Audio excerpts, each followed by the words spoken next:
Hola, esto es La Mágica Historia. Eh, hay algunos temas que han quedado pendientes y los voy a retomar en los videos que siguen, que van- los- en los posteriores videos. Ay, ya estoy atravesado. Así que si tienen paciencia, van a tener su recompensa ahí porque creo que van a estar buenos esos videos. Considerando más o menos la temática de este canal. Pero hoy día voy a hablar de un código penal del mundo antiguo. ¿Ok? ¿Por qué? Porque a raíz de una serie de crímenes que se han expuesto en las noticias, crímenes muy lamentables, crímenes hacia niños muy pequeños que han ocurrido en un periodo corto de tiempo y expuestos y sobreexpuestos de manera asquerosa por la televisión. No voy a tomar ese tema. La manipulación ha sido horrible, sí, ya, ¿para qué vamos a hablar de eso? Pero el tema es que a raíz de estos crímenes, que tampoco voy a mencionar porque no es necesario, eh, se ha planteado nuevamente el debate de volver a tener pena de muerte en Chile. ¿Ok? La verdad, yo no me declaro ni a favor ni en contra de esa idea. No voy a entrar tampoco en ese debate. eh,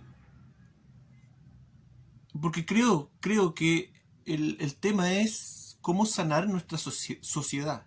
En una sociedad sana, la pena de muerte no es necesaria. Y es lo que vamos a ver hoy día. Vamos a analizar un código penal antiguo. ¿Ok? A todo esto, lo único que quiero decir con respecto a ese tema de la pena de muerte es que por muchos debates que hayan, Chile no va a volver a la pena de muerte. No porque yo lo diga o porque lo quiera así. No. Sino porque ese tema no depende de los gobiernos de Chile. Da lo mismo quién esté en el poder. La pena de muerte se eliminó en Chile por presiones de organismos internacionales y por lo mismo, si se restaura la pena de muerte en Chile, esos mismos organismos internacionales asociados a la ONU y supuestamente que velan por los derechos humanos de las personas, de algunas personas será, eh, van a presionar y para que si es que se instaura nuevamente la pena de muerte, se vuelva a eliminar. ¿Ok?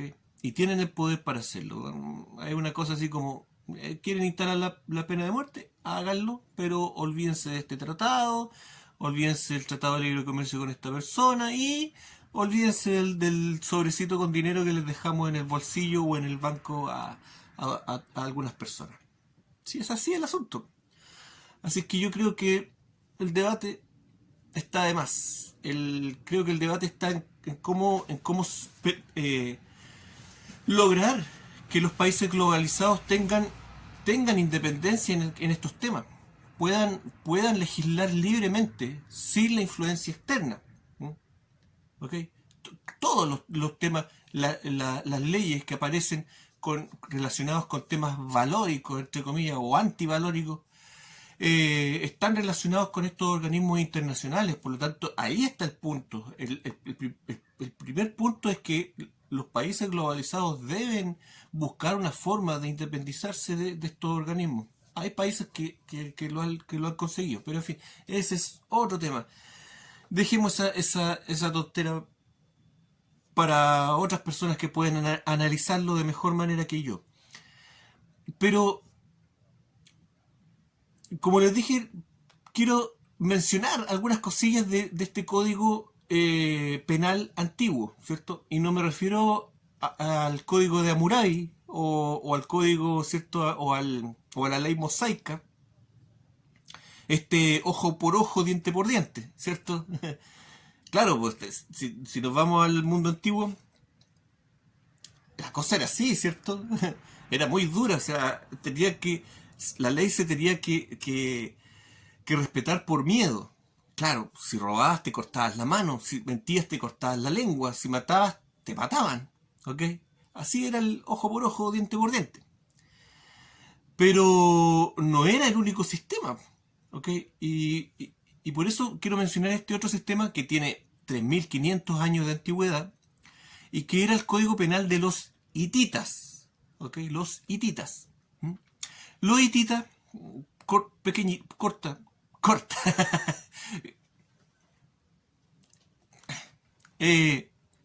brevemente. Los hititas eran un imperio bastante grande que estuvo presente en los territorios de la actual Turquía, un poco de Mesopotamia, los territorios de la actual Palestina, ¿cierto? Siria, Israel, todo eso.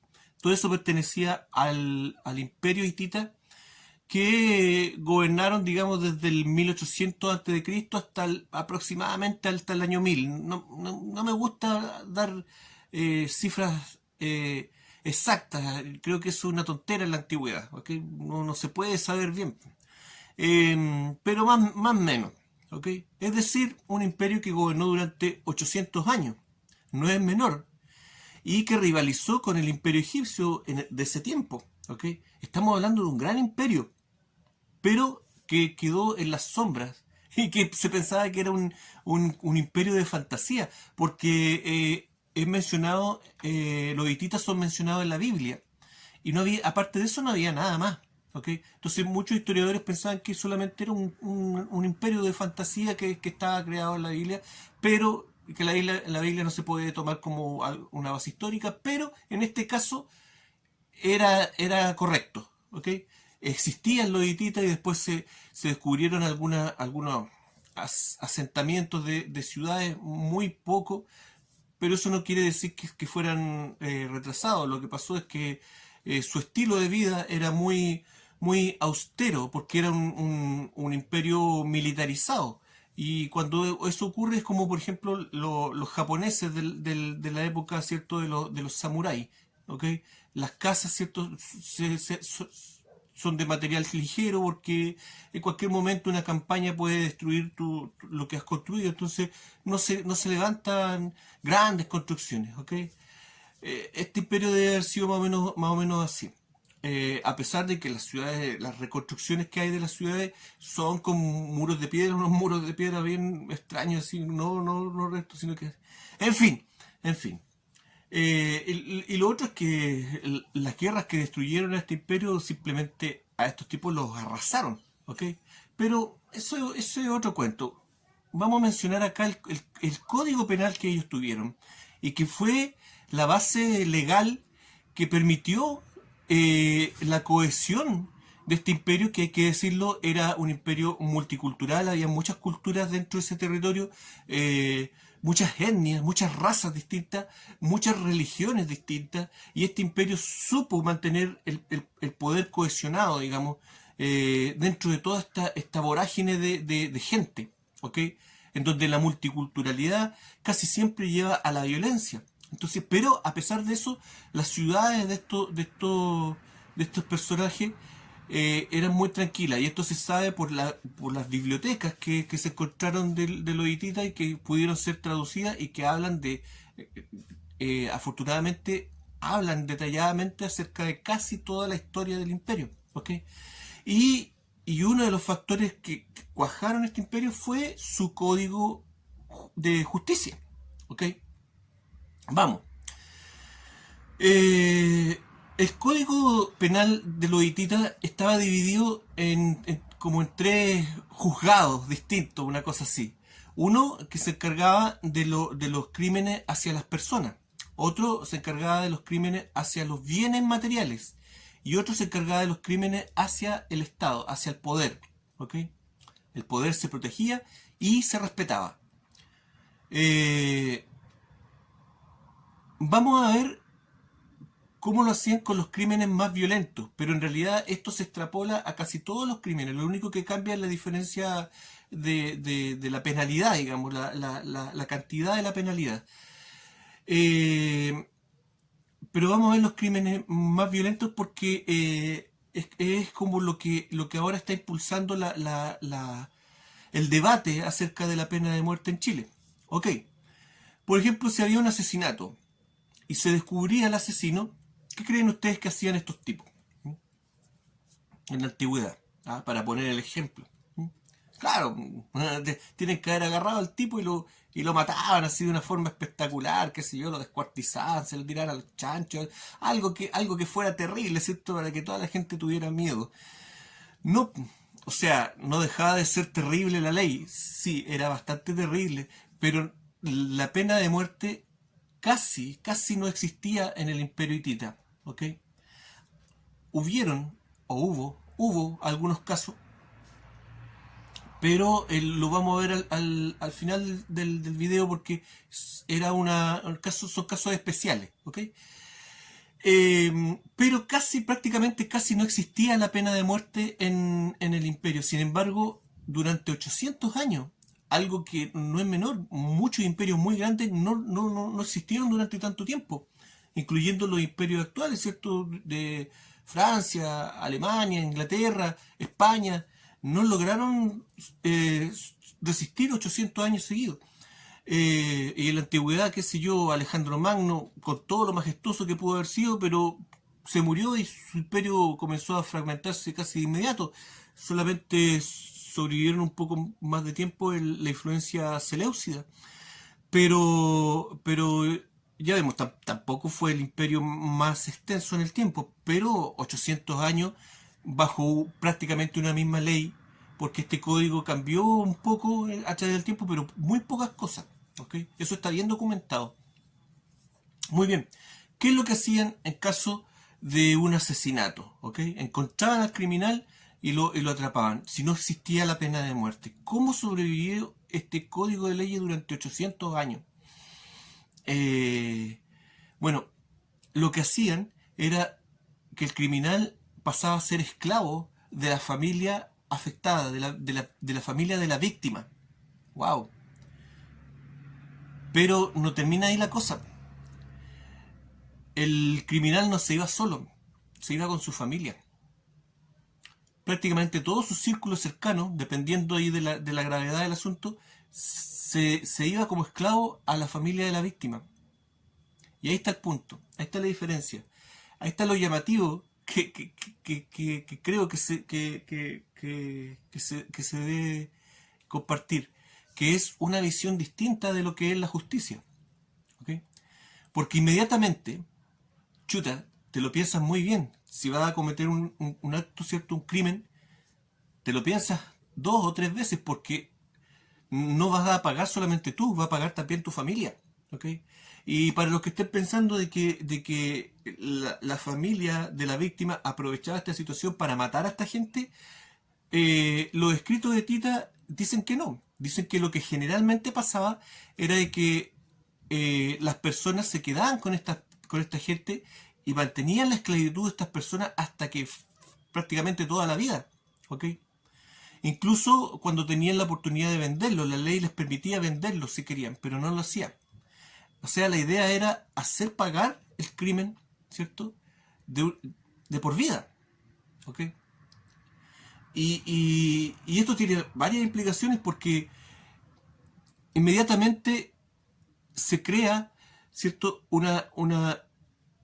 La justicia pasa de ser individual, pasa a ser colectiva. ¿Ok? Porque hay otro caso. ¿Qué pasaba cuando, por ejemplo, pillaban un cuerpo en la ciudad y no se encontraba el asesino? ¿Quién pagaba ahí? ¿Mm? ¿Pagaba todo el pueblo o la ciudad completa? Claro. Y había una serie de compensaciones ahí para la familia de la víctima. Pero el tema es que, ¿cuál era la justificación de esto? Se tomaba de que si no se encontraba el asesino, toda la ciudad era cómplice del crimen. ¿Ok? Por lo tanto, aparte de pagar, quedaban con esa mancha. Toda la ciudad quedaba con la mancha de ser cómplice o el asesino. ¿Me entienden? El honor de esa gente quedaba manchado. y tenían que asumir los costos de manutención de la familia de la víctima. Y esto implicaba también tierras, animales, qué sé yo, un montón de cosas que están especificadas en el código hitita. El tema de la esclavitud también de los criminales junto a su familia también está especificado, pero no voy a entrar en detalles para no alargar el asunto. También podían ser en cantidad de familiares, ¿me entienden? 5, 4, 3, 2, dependiendo de la situación. Los asesinatos de los esclavos también eran criminalizados, ¿ok? Es decir, eso nos habla de que tenían esclavos, pero era otro tipo de esclavitud, no la esclavitud que conocemos nosotros en Occidente, ¿ok? Los esclavos también tenían derechos, ¿ok? Pero se penalizaba de menor forma, ¿ok?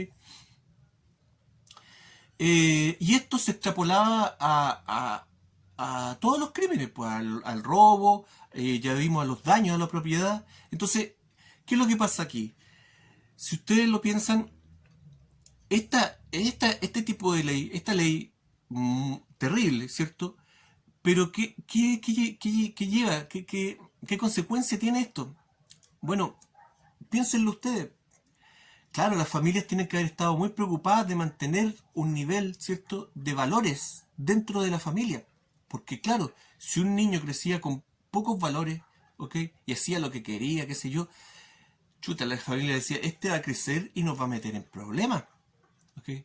Por lo tanto, eso marcaba la tranquilidad de las ciudades, ¿ok?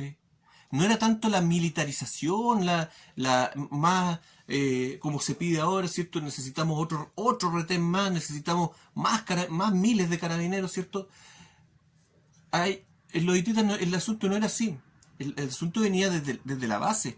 Y esto, si lo piensan, es una forma de aplicar justicia que se pensó extrapolado en el tiempo. ¿Mm? Porque estos gallos, cuando inventaron este asunto, pensaron en que iba a pasar eso, que las familias iban a educar a sus hijos y las nuevas generaciones iban a ir creciendo con un sistema de valores más o menos elevado. ¿Ok? Entonces esto se pensó para que fuera de menos a más. Y les resultó. Les resultó. ¿Por qué? ¿Por qué lo digo tan categóricamente? Bueno, porque el imperio hitita, a diferencia de otros imperios grandes, no se destruyó de adentro hacia afuera. No se deconstruyó porque sus valores hubieran caído, como pasó en muchas ocasiones. Se destruyó simplemente porque perdieron las guerras de los pueblos que los invadieron, que fueron muy terribles, ¿cierto? Las invasiones de los pueblos del mar. Y que prácticamente no dejaron piedra sobre piedra. Fue un ciclón de destrucción que no pudieron detener, ¿ok? Pero su sociedad no se destruyó desde adentro, ¿ok? Eso de entender que durante todo este periodo bastante largo hubo una sociedad pareja, coherente, ¿me entienden? En todo orden de cosas, ¿ok? El hecho de que se penalizara el daño a la propiedad de una manera similar nos habla también de que todos estaban involucrados en proteger los bienes de los demás, no como ahora que se inventa una marcha de cualquier cosa y aparecen al tiro los enmascarados que destruyen todo porque sí, y pueden quemar la mitad de la ciudad y nadie responde por eso, a nadie le interesa meterse en problemas, ¿ok? Y nadie es penalizado por eso tampoco, ¿ah? Y puedes hacer lo que quieras, puedes romper los vidrios a tu vecino, quemar un supermercado, vandalizar un negocio, ¿cierto? Destruir el inmobiliario público y nadie responde por eso, ¿ah? En cambio, en este otro tipo de justicia, ¿cierto? Todos tenían que preocuparse del bienestar común y del comportamiento del otro, ¿cierto? Porque si no era así, me podían meter. No era una cosa de simplemente decir, yo respondo por mí, no, te podían meter en problemas por siendo inocente, ¿ok? Por lo tanto, se creaba una suerte de yo te cuido a ti y tú me cuidas a mí, ¿ok? Y también se hacía responsable a la gente que tenía bienes materiales, ¿ok? No era llegar y tener un campo o un terreno, porque lo que pasaba dentro del terreno también se consideraba responsabilidad del dueño del terreno, incluyendo si, por ejemplo, encontraban un cuerpo fallecido y no se encontraba el asesino, el que respondía era el dueño del terreno, ¿ok? y bueno, un montón de cosas. Cosas que nosotros no consideramos como robo, ellos lo consideraban como robo. ¿Ok? Se podía transitar por el país libremente, pero si te encontraban en un cultivo o en un lugar donde guardan ganado, o en un granero, durmiendo en un granero, aunque no llevaras nada, te consideraban como ladrón y te penalizaban como ladrón. ¿Ok? Eso forzosamente creaba un respeto hacia la propiedad privada. ¿Ok?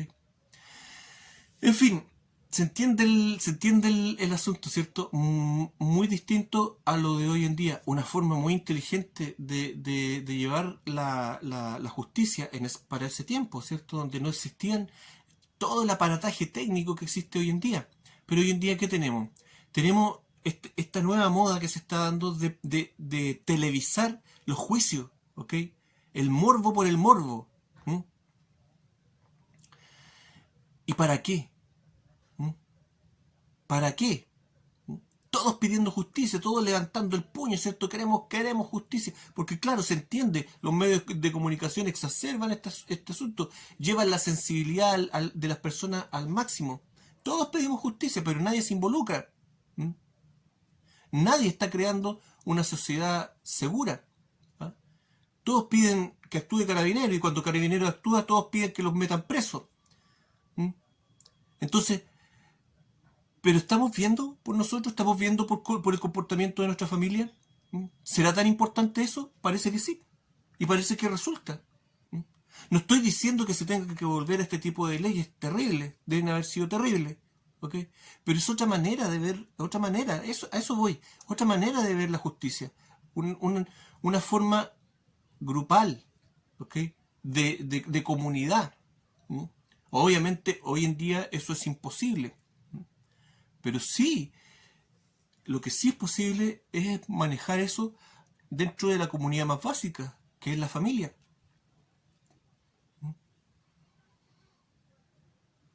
Un niño malcriado es muy posible que de adulto se meta en problemas.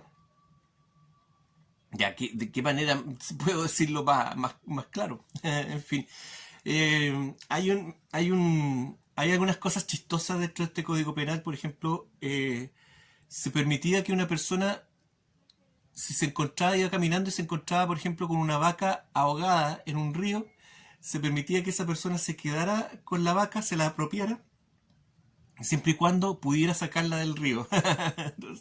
Cosas así. Un montón de detalles de ese estilo. Pero más allá de lo irrisorio, el asunto es ese, ¿cierto?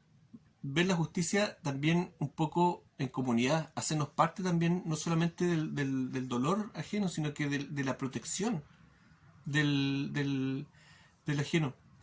Eh, Muchos crímenes creo que serían evitados si simplemente eh, actuáramos con sano juicio en el día a día. Creo yo. Recuerden que esto es solamente una opinión. Gracias, esto fue La Mágica Historia. Que estén todos bien, cuídense. Que soy cabeza de pollo. Me faltó explicar lo que dije al principio, que dije que lo iba a explicar. En los casos, los pocos casos en donde sí había pena de muerte en los hititas. Que fue al comienzo del uso de este código, que se tomaba, los reyes aprovechaban, ¿cierto?, a los criminales más violentos para hacer sacrificios humanos con ellos. ¿Ok? Pero esto se eliminó, y eso indica que debe haber habido presión de la opinión pública, que esto se eliminó, ¿cierto? Los sacrificios humanos siempre han sido terribles. Así que esto seguramente causó rechazo en la gente, y después se le ofrecía al criminal la opción de comprar su vida pagándola con animales, ¿ok? Y además se cambiaba la pena por la de esclavitud. Eso, ahora sí, chao, que estén bien.